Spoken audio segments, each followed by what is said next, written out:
to my jank little corner, episode 8. Last week, I introduced you to the Behaviour Change Framework, a tool we can use as experienced designers to design behavior change. Groovy. As we learned last week, there are 2 parts to the framework. In part A, we ideate on new features that we think can positively influence customer behavior in one way or another. In part B, we test those features to evaluate which are most successful at creating the desired behavior change. There are 5 steps to part A.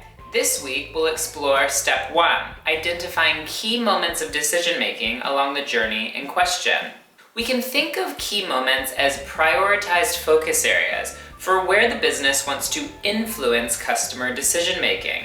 Generic key moments in a customer's journey could include creating a profile, opting into notifications, selecting a premium option, entering card details, or most tangibly, clicking the buy button.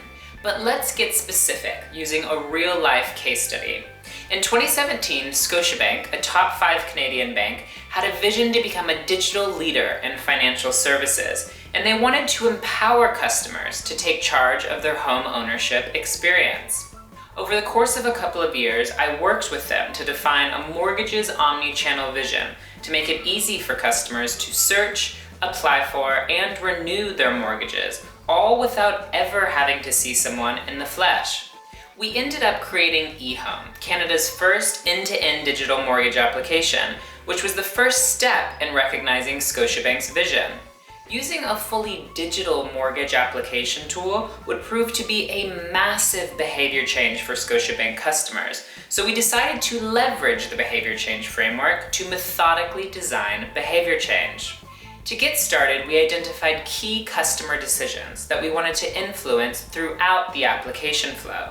These included creating an account with eHome, selecting a mortgage rate, uploading personal documents, and finally, clicking the Submit Application button. These are just a taster.